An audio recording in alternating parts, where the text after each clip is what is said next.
Shalom, mari kita memulai pembacaan Alkitab harian. Hari ini kita membaca Injil Lukas pasal 22.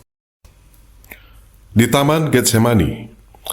Lalu pergilah Yesus keluar kota, dan sebagaimana biasa ia menuju Bukit Zaitun. Murid-muridnya juga mengikuti dia.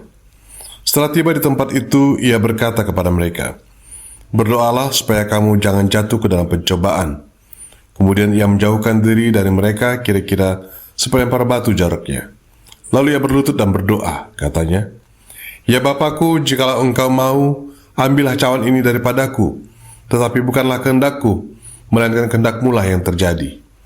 Maka seorang malaikat dari langit menampakkan diri kepadanya untuk memberi kekuatan kepadanya. Ia sangat ketakutan dan makin bersungguh-sungguh berdoa. Peluhnya menjadi seperti titik-titik darah yang bertetesan ke tanah. Lalu ia bangkit dari doanya dan kembali kepada murid-muridnya. Tetapi ia mendapati mereka sedang tidur karena duka cita. Katanya kepada mereka, "Mengapa kamu tidur? Bangunlah dan berdoalah, supaya kamu jangan jatuh ke dalam pencobaan." Yesus ditangkap. Waktu Yesus masih berbicara, datanglah serombongan orang, sedang muridnya yang bernama Yudas, seorang dari ke-12 murid itu, berjalan di depan mereka. Yudas mendekati Yesus untuk menciumnya. Maka kata Yesus kepadanya, "Hai Yudas, engkau menyerahkan Anak Manusia dengan ciuman?" Ketika mereka yang bersama-sama dengan Yesus melihat apa yang akan terjadi, berkatalah mereka, "Tuhan, mestikah kami menyerang mereka dengan pedang?" Dan seorang dari mereka menyerang hamba imam besar sehingga putus telinga kanannya. Tetapi Yesus berkata, "Sudahlah itu." Lalu ia menjamah telinga orang itu dan menyembuhkannya. Maka Yesus berkata kepada imam-imam kepala dan kepala-kepala pengawal bait Allah, serta tua-tua yang datang untuk menangkap dia, katanya, "Sangkamu aku ini penyamun, maka kamu datang lengkap dengan pedang dan pentung? Padahal tiap-tiap hari aku ada di tengah-tengah kamu di dalam bait Allah, dan kamu tidak menangkap aku. Tetapi inilah saat kamu, dan inilah kuasa kegelapan itu."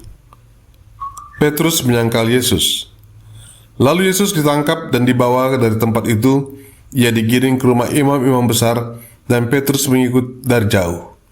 Di tengah-tengah halaman rumah itu, orang memasang api dan mereka duduk mengelilinginya.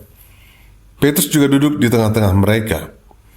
Seorang hamba perempuan melihat dia duduk dekat api. Ia mengamati lalu berkata, "Juga orang ini bersama-sama dengan dia." Tetapi Petrus menyangkal, katanya, "Bukan, aku tidak kenal dia." Tidak berapa lama kemudian seorang lain melihat dia dan berkata, "Engkau juga seorang dari mereka." Tetapi Petrus berkata, "Bukan, aku tidak." Dan kira-kira sejam kemudian seorang lain berkata dengan tegas, "Sungguh orang ini juga bersama-sama dengan dia, sebab ia juga orang Galilea." Tetapi Petrus berkata, "Bukan, aku tidak tahu apa yang engkau katakan." Seketika itu juga, sementara ia berkata, berkokoklah ayam. Lalu berpalinglah Tuhan memandang Petrus, maka teringatlah Petrus bahwa Tuhan telah berkata kepadanya, "Sebelum ayam berkokok pada hari ini, engkau telah 3 kali menyangkal aku." Lalu ia pergi keluar dan menangis dengan sedihnya. Yesus di hadapan mahkamah agama. Dan orang-orang yang menahan Yesus mengolok-olokkan dia dan memukulinya. Mereka menutupi mukanya dan bertanya, "Cobalah katakan, siapakah yang memukul engkau?" Dan banyak lagi hujat yang diucapkan mereka kepadanya.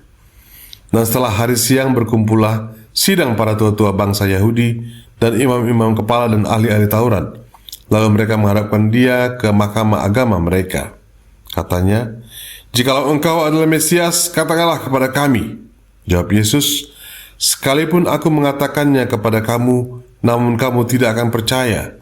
Dan sekalipun aku bertanya sesuatu kepada kamu, namun kamu tidak akan menjawab. Mulai sekarang Anak Manusia sudah duduk sebelah kanan Allah yang Maha Kuasa." Kata mereka semua, "Kalau begitu engkau ini anak Allah?" Jawab Yesus, "Kamu sendiri mengatakan bahwa akulah anak Allah."